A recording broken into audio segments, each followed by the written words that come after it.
¿De cuándo? Ya.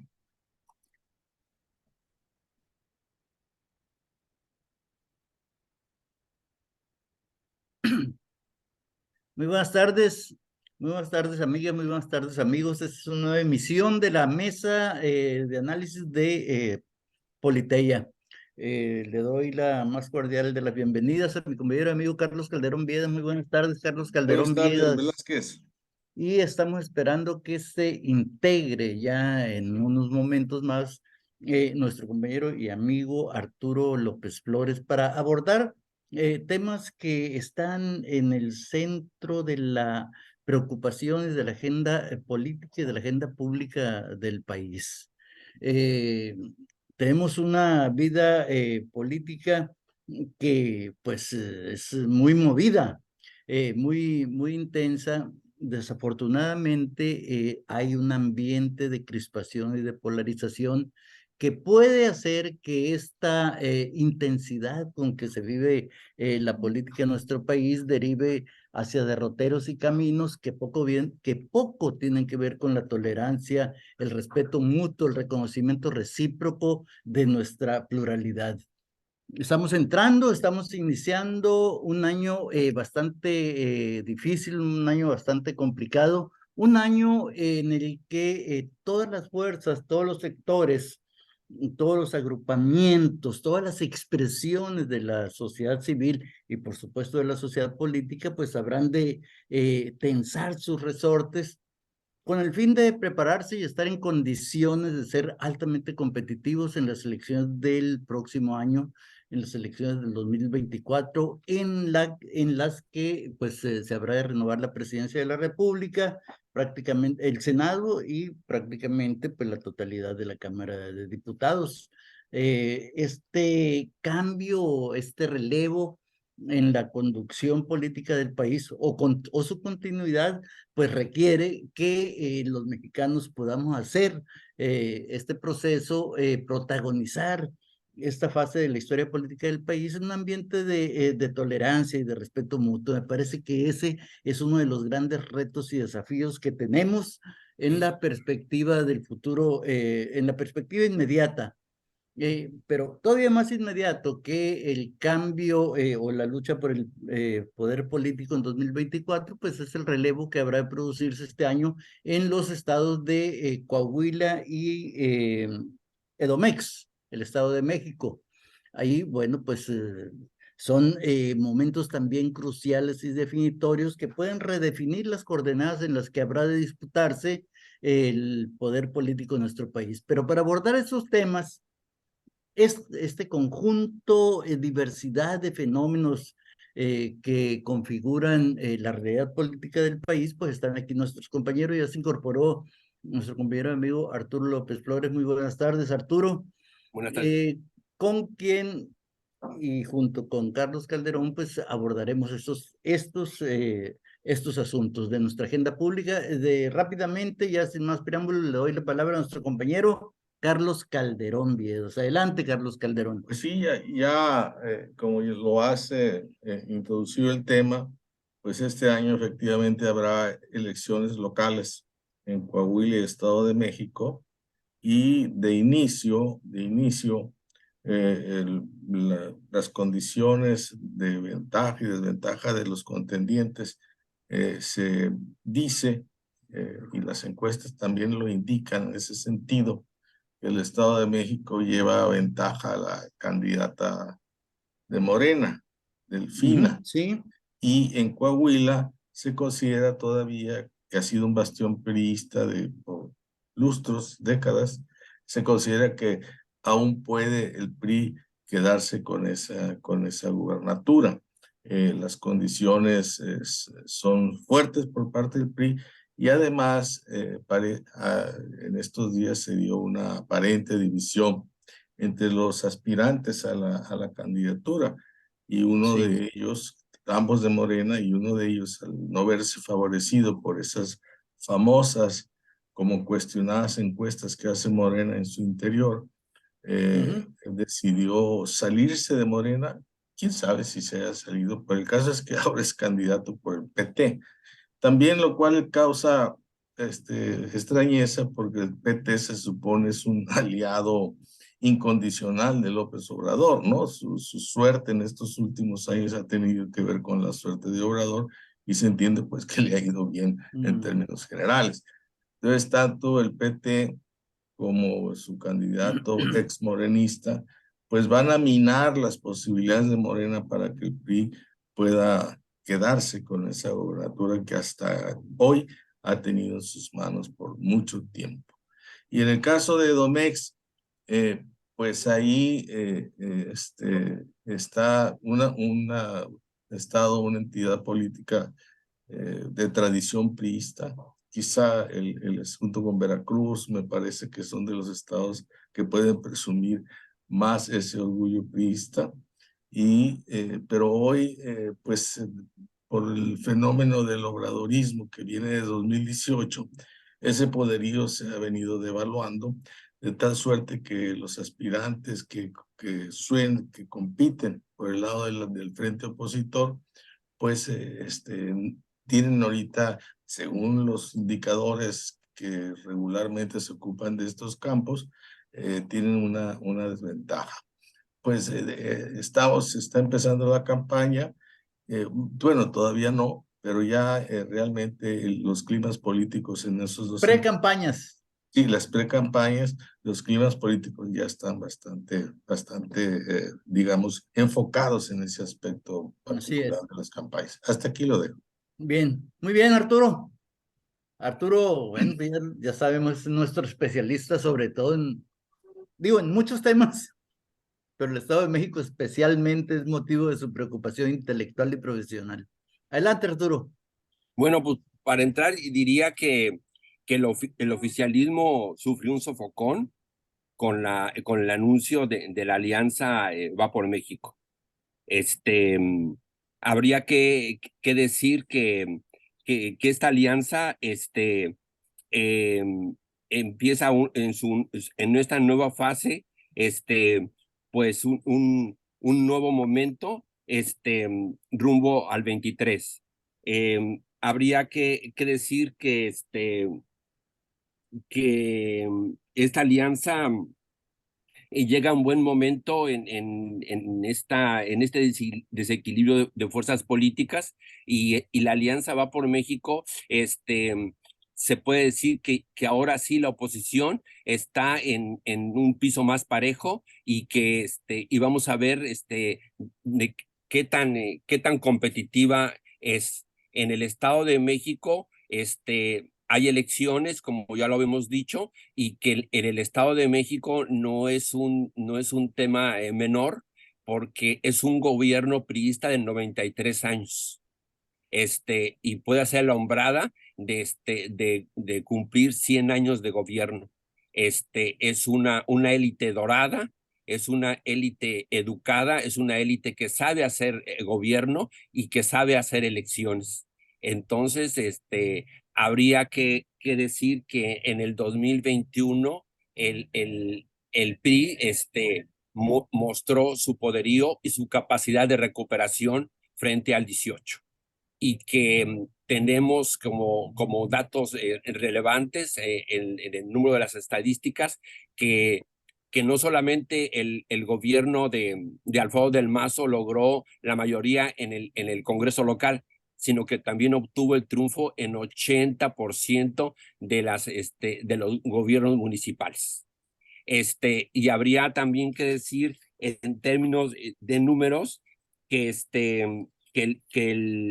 el PRI eh, está en equilibrio de fuerzas con Morena en número de simpatizantes. 1.800.000 ciudadanos simpatizan con estas fuerzas políticas y que el PAN cuenta con 800.000 sufragios tentativos de gente que es podemos decir, el voto duro, ¿no? Y que el PRD y Nueva Alianza suman 700.000 votos. Entonces, en el número de los análisis de los datos duros, Alejandra del Moral, que había estado esperando pacientemente el final de esta construcción de esta alianza opositora, ya está muy presente en los cartelones, en la promoción en el Estado de México. Y que tentativamente, sumando estos elementos de los que estoy hablando, habría que decir que en la pasada elección Morena obtuvo alrededor de 2 millones de votos y que con esta alianza opositora, Alianza Va por México, en su versión 2023, Alejandra del Moral tendría 3.300.000 votos potenciales que podrían irse a la buchaca de la Alianza Va por México. No creo que Delfina Gómez, tan desprestigiada y con la fragmentación de Morena, esté en capacidad de alcanzar esta cifra.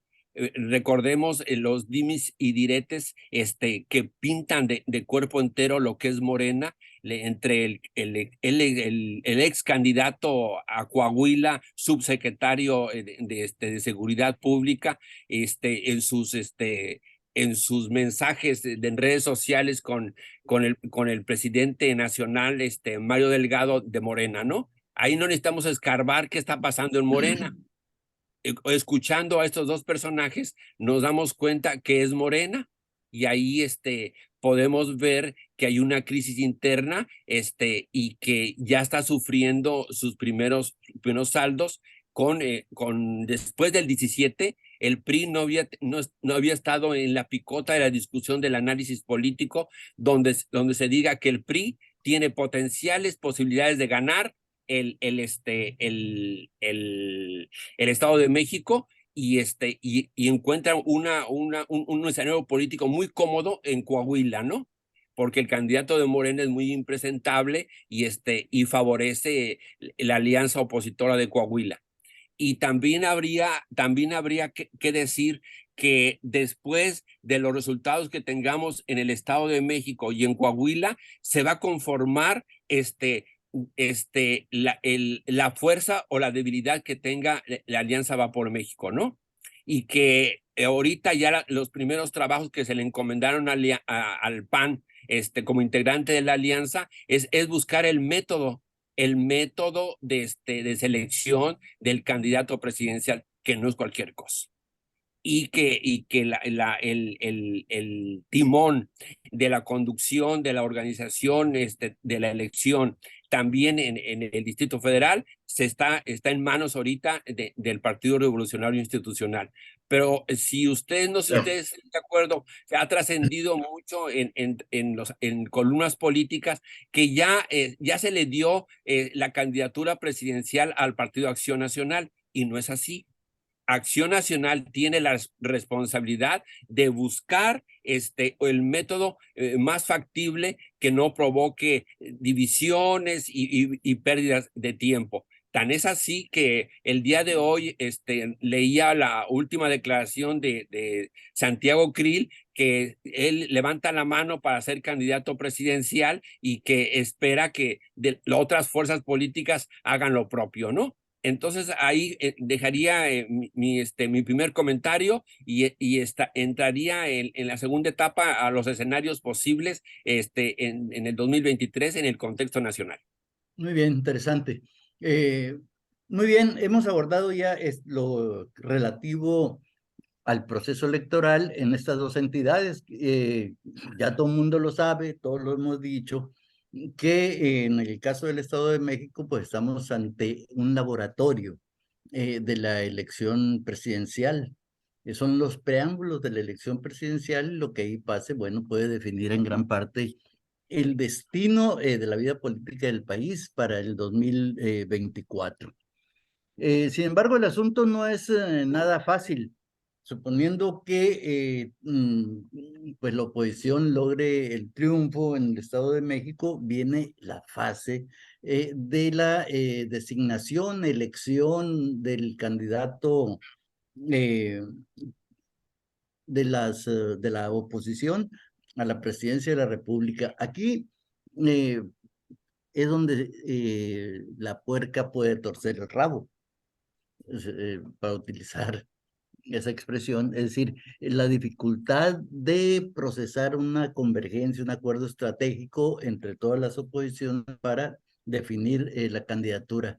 Se ha comentado también con mucha insistencia que primero hay que definir el programa bajo el cual pues enarbolaría a las oposiciones el eventual candidato. Yo diría que lo que primero se tiene que hacer es alcanzar un acuerdo sobre el procedimiento eh, de elección o de designación del candidato de las oposiciones. Es decir, primero un acuerdo procedimental y posteriormente, alcanzado el acuerdo procedimental, pasar a un acuerdo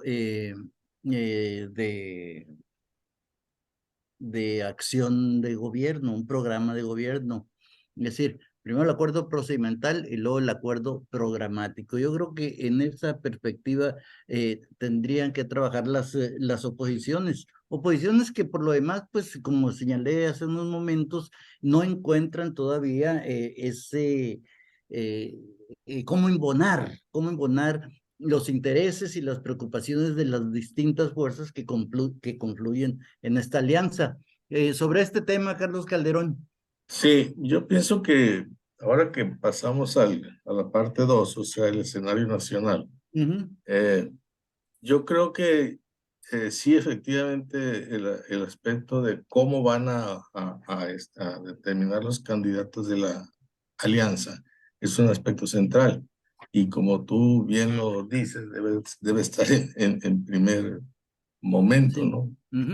Pero creo, Velázquez, que ya hubo un acuerdo político entre el PRI, es decir, Alejandro Moreno, presidente del Comité Nacional, y el PAN. Y ahí el acuerdo político fue que el PRI tenía mano de preferencias en las gubernaturas de estos dos estados que repasamos ahorita, Coahuila Sí. como Estado de México, y que el PAN tenía mano en las preferencias de la gubernatura presidencial. Dentro de la Alianza Va por México, la parte ciudadana, pues ya ha emitido algunas pues, quejas de que no debe de decidirse en espacios de élite, sino que debe de haber consultas más amplias que involucren a los sectores sociales también, a los de ciudadanos más bien. Porque efectivamente, si le dieron mano al PAN para la presidencia, yo no digo que el PAN no tenga hasta ahorita los mejores candidatos, sí los tiene, sí los tiene. Y tampoco dudo que si se pone una consulta, alguno de ellos ganaría a nivel nacional, alguno de ellos.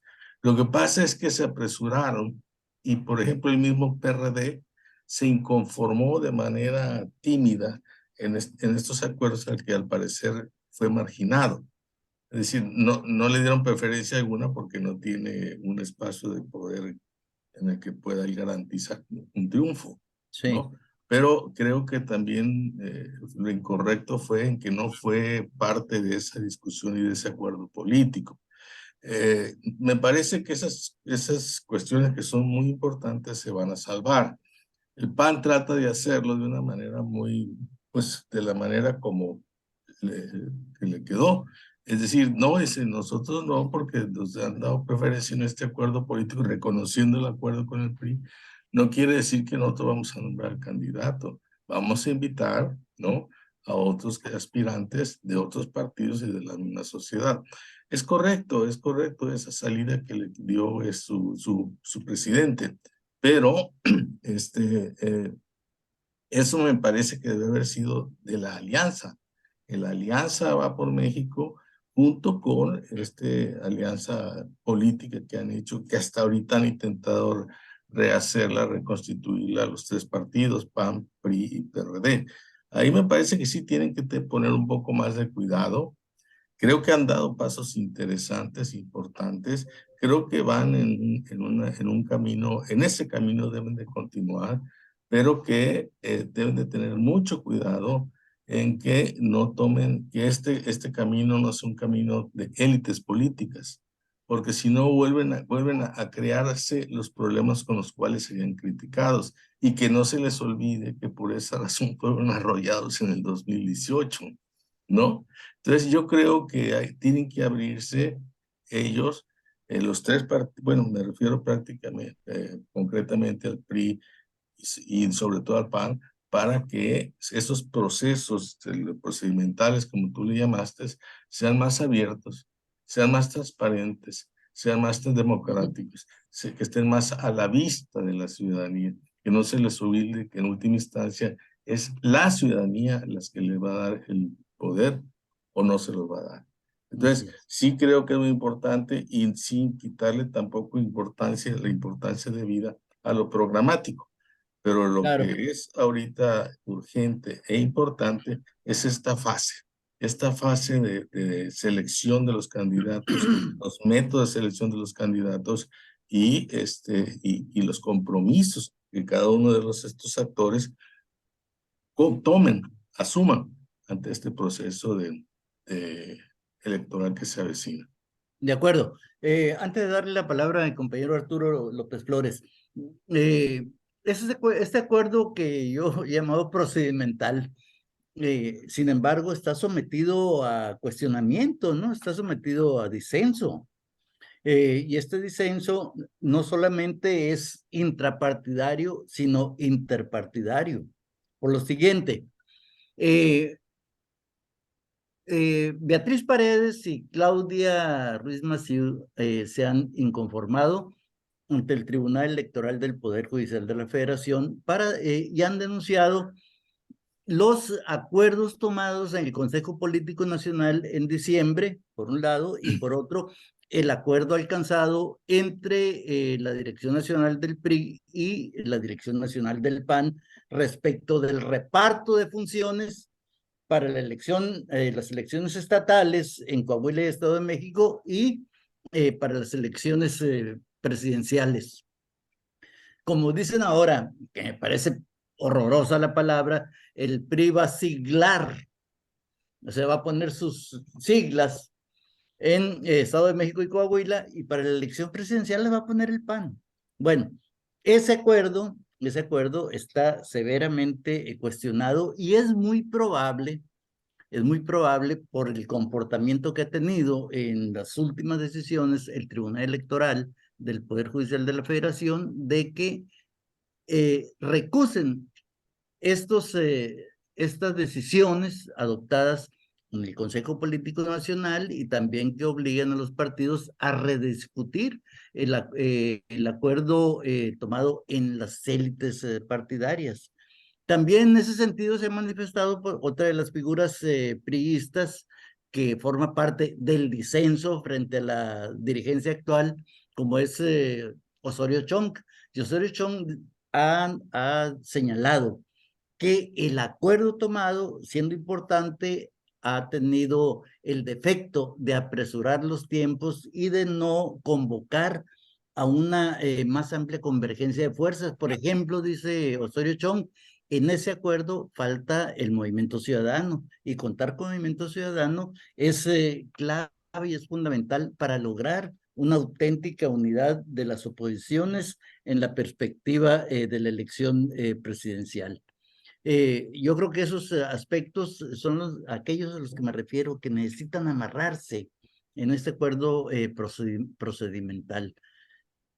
En breve tendrá que resolver ya el Tribunal Electoral del Poder Judicial de la Federación sobre las impugnaciones presentadas por estas figuras del priismo. Si el tribunal echa abajo ambas decisiones o ambos acuerdos ya adoptados dentro del PRI y en la relación del PRI con el PAN, pues entonces tendría que redefinirse gran parte de este acuerdo procedimental. Me parece que eso no está suficientemente amarrado, pero vamos a escuchar la opinión de nuestro compañero Arturo López Flores sobre estos temas. Adelante, Arturo. yo quisiera decir que tanto para los unos, para los otros, queda muy claro que no se puede hablar del 2024 si no pasar la aduana del 2023.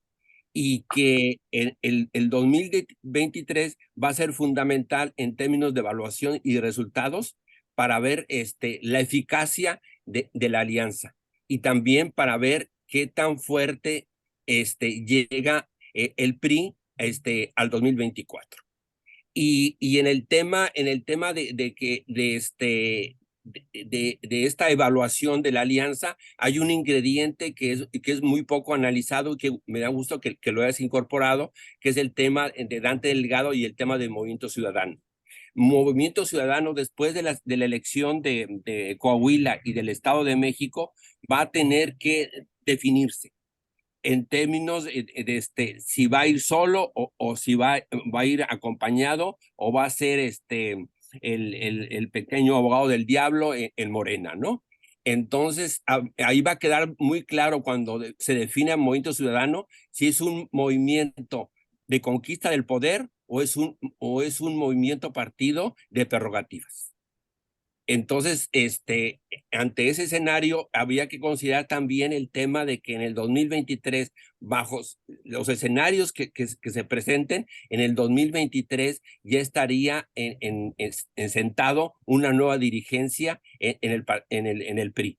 Entonces, los acuerdos que se tomaron, desde mi perspectiva, es a corto plazo y corto plazo era restablecer los acuerdos mínimos y sentar las bases que se habían y de desconfianza que se habían perdido, y la confianza que se había generado se fue perdiendo por los dimes y diretes entre Alito y sus problemas legales y su relación con el poder y había generado mucha desconfianza. Entonces se restablece esta alianza.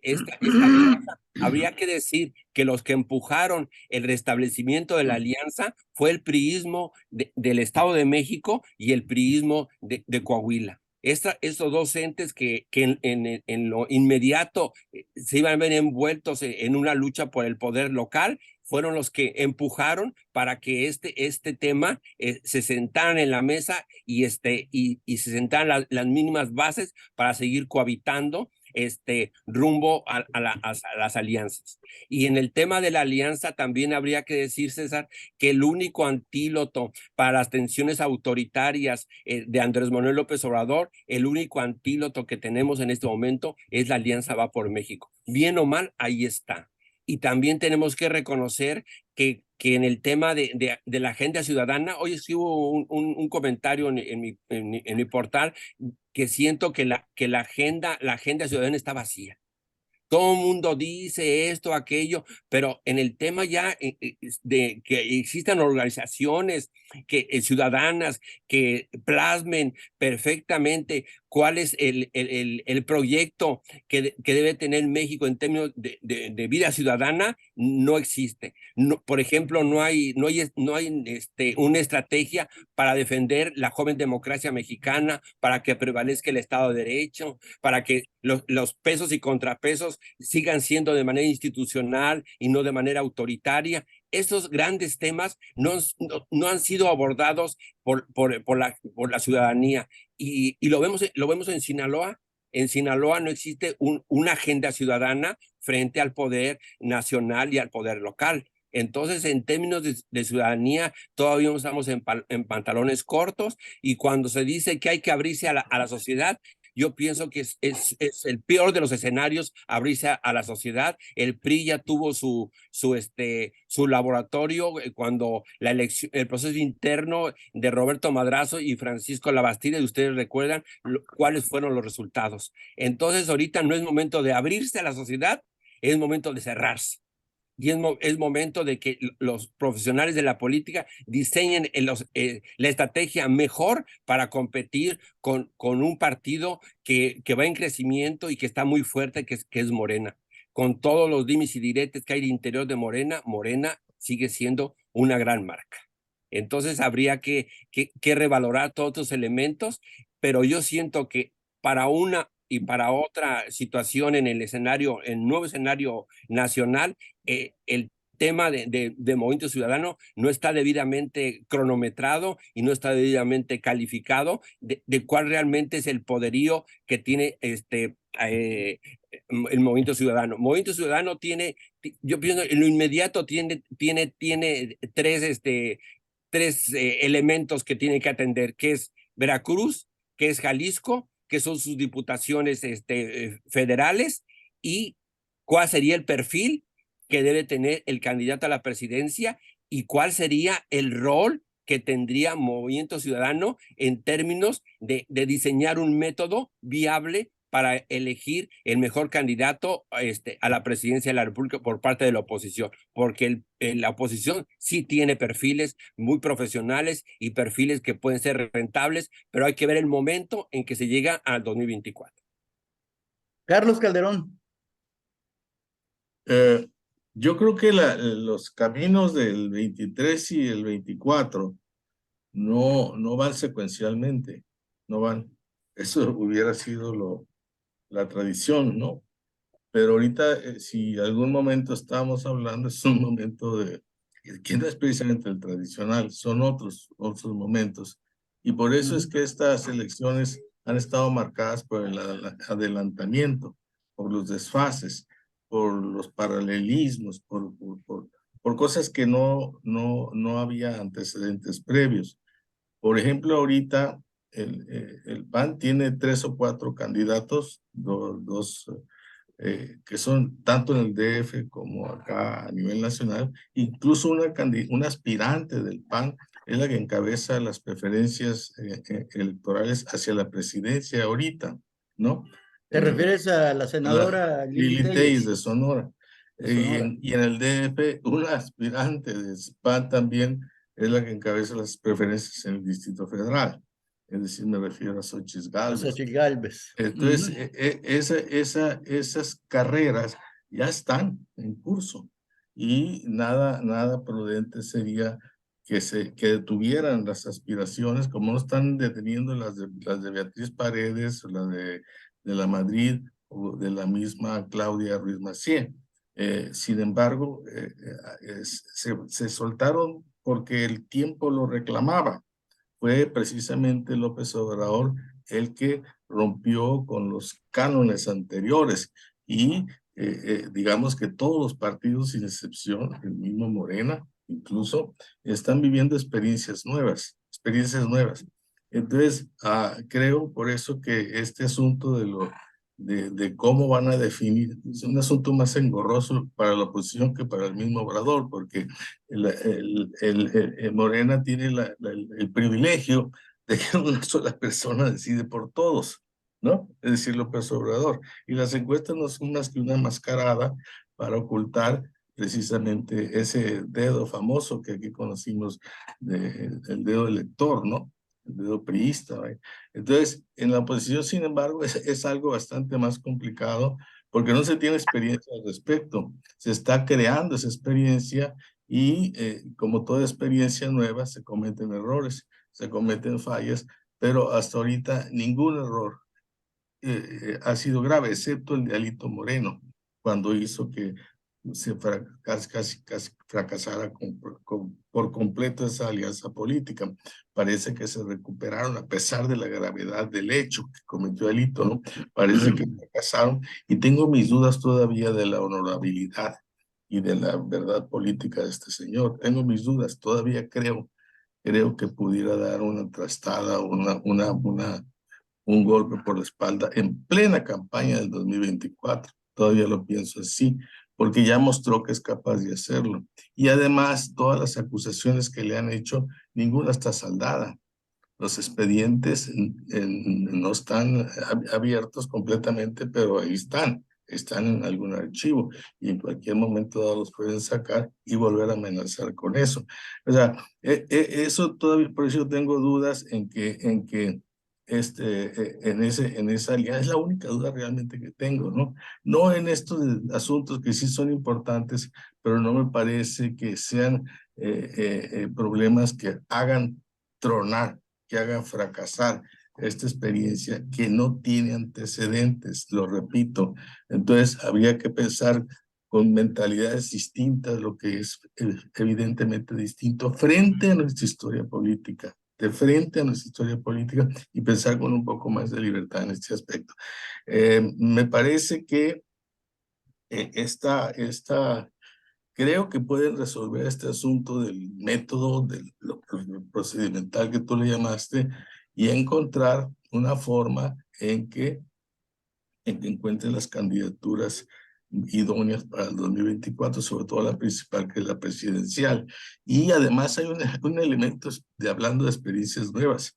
Cuando en una elección presidencial, o no sé si en una local también, había habido un actor civil, como es la Alianza Va por México, tan activa, tan presente, tan exigente, tan demandante, en su condición de actora real, actuante y viva y exigente de la política nacional. Es la primera vez, es la primera vez. Ningún partido puede presumir de haber hecho alguna cosa así, excepto quizá algunas cosas locales que no por eso pierden importancia, pero no son, digamos, ejemplos nacionales.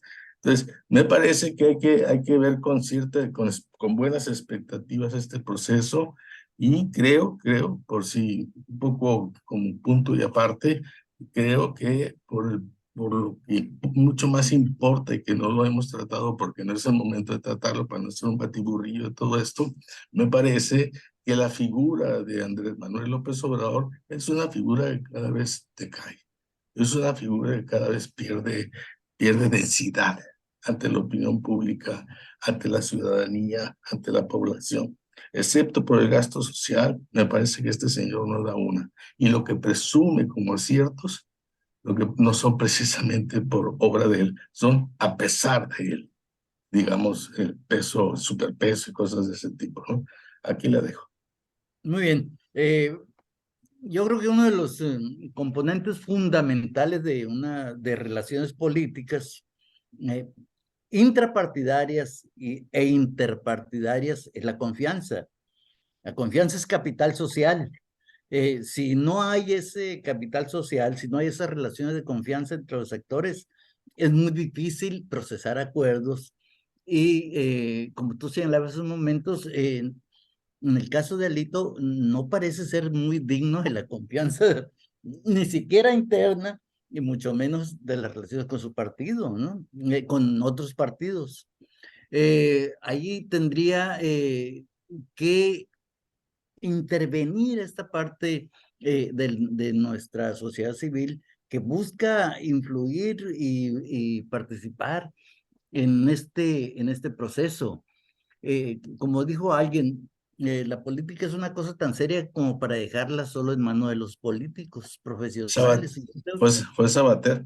Fue Sabater. Sí, Bueno, sí. entonces ahí yo diría que habría que ampliar el espacio, abrir las compuertas de lo que ahora los partidos tienen como monopolio para permitir esa irrupción que hace falta en nuestra vida pública, que es la irrupción de la sociedad civil. ¿Qué ha pasado, por ejemplo, con el Frente Cívico Nacional? El Frente Cívico Nacional tuvo una irrupción que desató importantes expectativas, pero últimamente ha venido a menos. Es poca la presencia que tiene el Frente Cívico Nacional, pero yo creo que hay que recuperar este impulso, este lanzamiento y tratar de influir en la vida de los partidos de tal modo que estos no sean la única fuerza que decida. Hasta ahorita lo que estamos viendo es el protagonismo de los partidos y la ausencia de esa sociedad civil, la ausencia de esa ciudadanía a la que se debe convocar, a la que se le deben permitir y abrir espacios para que participe. Arturo. Habría que decir que lamentablemente todavía los partidos son dueños de los votos y los caciques de los partidos de las candidaturas. Y eso desanima mucho a los ciudadanos.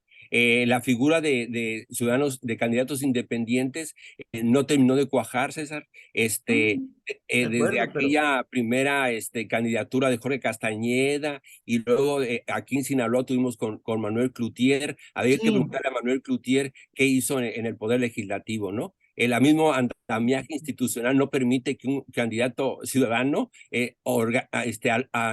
organice, diseñe un programa, ¿no? está lleno de candados, es cierto. Exactamente. Entonces, en tema de legislación, hay mucho que hacer en el tema de la figura de las organizaciones ciudadanas. Yo siempre pongo el ejemplo de Francia. En Francia existe una ley 1901. Y esa 1901 es las facilidades que le da el Estado para que la sociedad se organice. Y en Francia hay 2 millones de asociaciones. Había que preguntarse cuántas asociaciones hay en Sinaloa. Entonces, la vida asociativa todavía es uno de las agendas pendientes de la joven Sí, de acuerdo. democracia mexicana.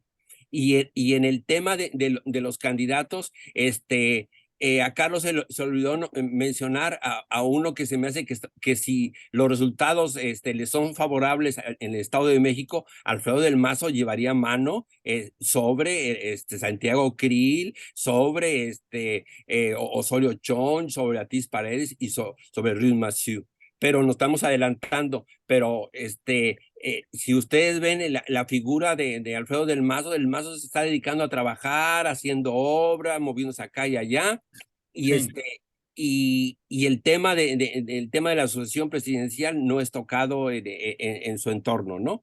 Pero si Alfredo del Mazo logra resultados favorables como espera mucha gente, ahí estaría Alfredo del Mazo como un candidato, yo diría natural, del lado opositor. Y también habría que esperar, el tiempo nos lo va a decir. En el tema de García Luna, el tema de García Luna también va a trastocar el escenario político electoral de 2024. Vamos a ver qué pasa ya en los Estados Unidos. En este caso tan sonado, se dice que en 2 meses se va a llevar el litigio, y habría que esperar los resultados, porque este caso de García Luna no solamente trastoca al gobierno de Felipe Calderón, trastoca a todos los gobiernos, ¿no? Pone en la picota el Poder Judicial, pone en la picota las procuradurías, que ahora son fiscalías, y entonces habría que esperar qué sucede en este tema. Y otro tema que no es menor es el tema de nuestra reforma electoral. A ver si el andamiaje institucional que tenemos actualmente, a ver si resiste que no haya que no haya tanto cochinero, que sean elecciones limpias, que no se ponga en duda quién ganó y quién perdió. Recuerden, y había que recordar al auditorio, que las elecciones en el Estado de México y en Coahuila van a ser con la reforma electoral vigente, ¿no? Y que la reforma de López Obrador va a esperar su tiempo, y todavía veremos el tema de la reforma electoral de Andrés Manuel López Obrador, porque hay una controversia constitucional en el Poder Judicial, que por cierto metió Santiago Krill como presidente de la mesa directiva de la Cámara de Diputados Federal. Entonces todavía en términos de acomodos, rumbo al 23 y al 24, va a correr mucha tinta, pero estamos dando nuestras apreciaciones, nuestras opiniones de lo que todavía por encima se está moviendo, ¿no? Que se está moviendo mucho. Ok, muy bien. Vamos a dejar el tema hasta aquí, pero pues un tema sobre el que tenemos que hablar en todos los programas prácticamente. Quiero pedirles que aprovechemos los pocos minutos que ya nos quedan para pues hablar sobre Sinaloa, qué pasa en Sinaloa, cuáles son los desafíos, cuáles son los retos en la economía, en la política, en la cultura, en la perspectiva de este año. Por supuesto que gran parte del futuro inmediato de la entidad pues estará definido en función de la interpretación y de la respuesta que se dé a acontecimientos tan dramáticos como los del 5 de enero. Es decir, estos acontecimientos plantearon nuevas coordenadas para el tratamiento de nuestros problemas, de nuestra problemática como comunidad organizada, y obligan a redefinir también por el lado de los liderazgos, los proyectos y propuestas para el futuro inmediato de la entidad. Quisiera señalar que en este proceso, pues la figura del titular del Ejecutivo Estatal ha de jugar un papel relevante. Creo que hay un consenso más o menos extendido en el sentido de que su primer año de gestión no fue de lo más notable, y que hay bastantes, que hay claroscuros, que hay más que hay más sombras que luces en varios campos. Sin embargo, luego de los acontecimientos del 5 de enero, pues han aparecido algunas encuestas. No sé si Arturo tenga por ahí los datos de alguna de esas encuestas. Yo voy a comentar rápidamente los datos que tengo. En Sinaloa, después de los acontecimientos del 5 de enero, pues se hicieron algunas encuestas, y en esas encuestas Rocha alcanza, después de los acontecimientos del 5 de enero, alcanza una aprobación del 76%, y no lo aprueba el 23%. Con el ejército, le preguntaron a estas 1,335 personas encuestadas si el Estado se beneficiaba con la presencia del ejército en las calles, y 56% opinó que se beneficiaba, en tanto que solamente el 40% dijo que más o menos seguía el asunto igual. Con las acciones del gobierno estatal frente a esos acontecimientos, pues merecieron una respuesta más o menos positiva de parte de la ciudadanía. 29% dijo que era muy buena, y 39% consideró que era buena. Entre buena y muy buena, pues tenemos poco más del 60% de los encuestados. Eh, lo cual pues sería cuestión de contrastarlo con la opinión que pueda recogerse a través de otros métodos de auscultación en las calles, pero estos datos dados a conocer por el propio gobernador en respuesta a una pregunta de los medios en su semanera del lunes, pues indica que las cosas no están tan mal para un gobierno que tiene pues un muy alto grado de legitimidad, según puede desprenderse del resultado que arrojaron las urnas. Le doy la palabra a Arturo, que es el que lleva control de encuestas. Sí, en días pasados salió una encuesta de un estudio de opinión, así se le llama, del periódico El Debate, ¿no? Ajá, Sobre el gobierno de Rocha Moya. sí. Como todo régimen presidencialista y en el que vivimos, vemos a un poder ejecutivo que está muy visible y que es el que ataja todas las opiniones, y está en la mirilla constantemente del quehacer del gobierno. Pero la percepción de la ciudadanía es que no es suficiente en un gobierno de alternancia como el de Rocha, de izquierda, el gabinete. El gabinete no aparece.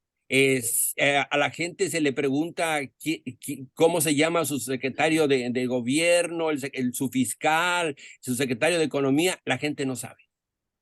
Entonces, siento que el gobierno de Rocha, está un gobernante, Rubén Rocha, que va en Porsche, y un gabinete que va en un bolchito del 78, En un Twingo. en Twingo.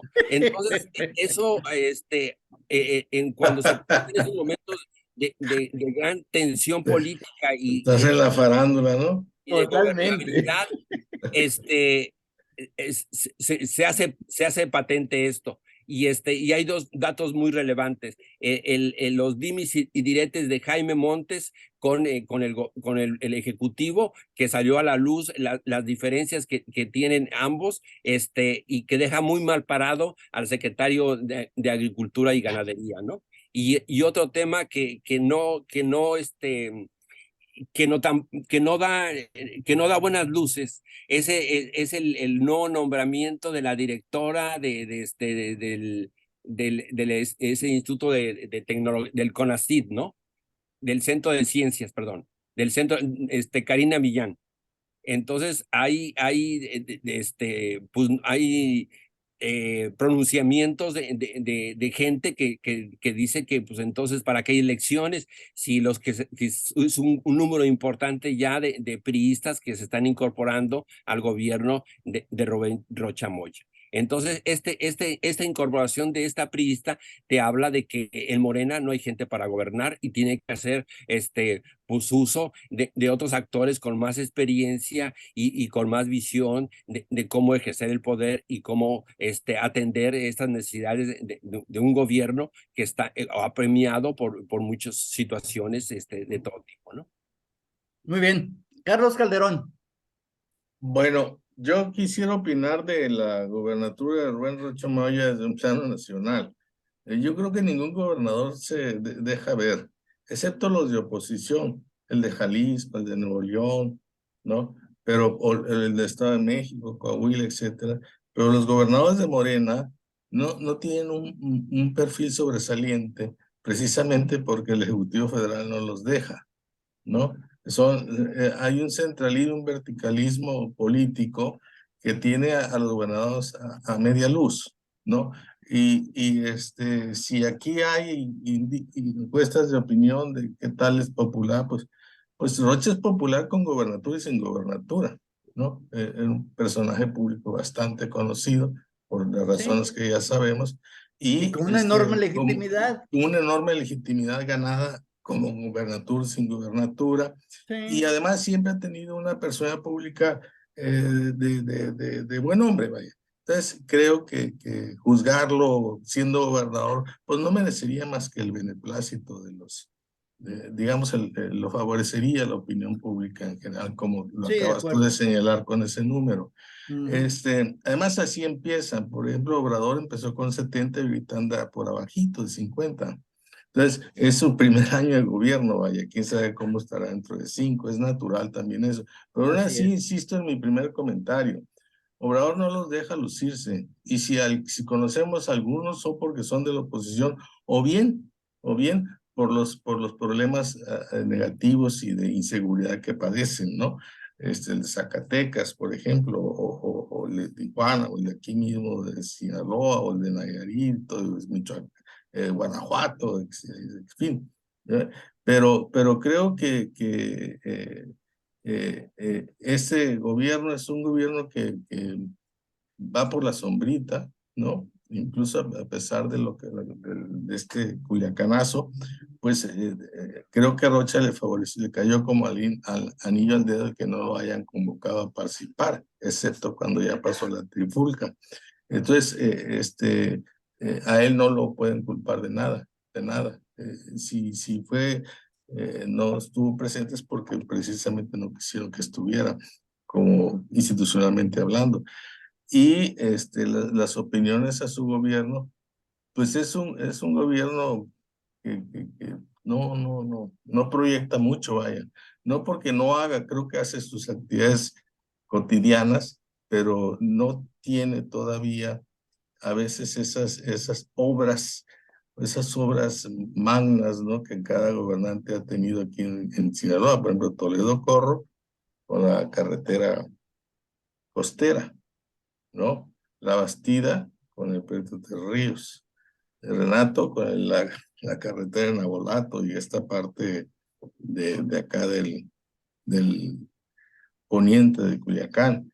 En fin, todo gobernador procuró hacer Quirino, Mazatlán lo dejó realmente como un lugar de Un destino de clase mundial. de clase mundial, ¿no? Entonces, todos los gobiernos han procurado hacer una obra y Rocha está pendiente en cuándo va a empezar. Ese es el problema. Y aquí el único que hace grandes obras, porque tiene todo el dinero para hacerlas, es López Obrador. Y no va a soltar un centavo a los gobernantes para que se luzcan ellos. Él es el que tiene que lucirse con esas obras. Entonces, ese es el problema de los gobernadores, de un pacto federal que ni es pacto ni es federal. Es más bien es un autoritarismo vertical y autoritario que padecemos los ciudadanos, pero también los gobernadores también lo padecen de un modo, digamos, cortés. Simplemente les amarran el presupuesto, se lo achican, ¿no? Y ahí la van llevando, digamos, nadando de muertito. Es todo, Velázquez. Muy bien, para ir cerrando, o más bien ya para cerrar, Arturo, sobre este tema. Sobre ese tema yo diría que el 5 de enero y todo lo que acontece en Sinaloa tiene un responsable, es Rubén Rocha. Y Rubén Rocha se tiene que reinventar, porque la imagen de Sinaloa está sumamente deteriorada. Me ha tocado ver columnas norteamericanas recientes, videos recientes de periodistas norteamericanos, y los señalamientos al gobierno de Sinaloa son desastrosos, ¿no? Entonces el gobierno de Sinaloa se tiene que reinventar y tiene que empezar por la imagen de Sinaloa, que está muy por debajo de las expectativas de la gente que votó por Morena en las elecciones estatales. Bueno, pero ¿cuáles son esos señalamientos? Algunos para... Violencia, narcotráfico, ingobernabilidad, vacío de poder, por mencionar algunos. Narcotráfico, ingobernabilidad y vacío de poder. Y sin embargo, la percepción, incluso en la encuesta del debate, y esta encuesta que mencioné yo, pues hablan de el alto nivel de aprobación que sigue teniendo el gobernador Rocha, ¿no? Cercano al 80%. Lo lamentable, César, es que estos análisis del debate es muy difícil que un inversionista extranjero se dé el tiempo de ver el día a día de la prensa local. Se va a las columnas internacionales, a los grandes columnistas financieros globales que tienen una percepción global de lo que está pasando en las regiones en vías de desarrollo. Y eso es lo lamentable, y el gobierno tiene que también hacer una estrategia de comunicación más avesada, más audaz, que vaya más allá del periódico El Debate y el Noroeste. Sí, no, de acuerdo. Tú te has referido a la encuesta del debate y yo me referí a otra encuesta que no es del debate, ¿no? Es de otra, no sé qué empresa, no lo recuerdo ahora, pero bueno, sin embargo, ambas encuestas coinciden en gran medida en que se mantiene en niveles bastante elevados el nivel de aprobación de Rocha entre la ciudadanía, y eso es un asunto que no se puede eludir al momento de hacer las consideraciones que aquí estamos haciendo entre nosotros. Un último comentario, ¿tienes algo sobre esto, Carlos Calderón? No, pues creo que las broncas serias de Sinaloa son de orden federal, no son de orden local. Bueno, finalmente. sobre este tema La vamos a seguir inversión conversando. pública, la inseguridad y todo eso tiene que ver con la federación y no tanto con los gobiernos locales. Siempre ha sido así. Sí, siempre ha Además, sido así, y un federalismo, como tú lo comentabas ahorita, excesivamente centralizado, ¿no? Nuestro federalismo es un auténtico oxímoron, un oxímoron, federalismo exactamente, sí. centralizado, ¿no? Es Centralizado. una contradicción in terminis, dirían los petulantes. Bueno, muy bien. Pues, gracias. Nos despedimos, hasta luego, nos vemos el próximo martes con nuevos temas o con más de estos temas que seguirán estando ahí en nuestra agenda. Hasta luego, muchas gracias, Carlos Calderón. Gracias. Hasta luego, Arturo. Gracias. Flores, muchas gracias. Nos despedimos, nos vemos la próxima semana.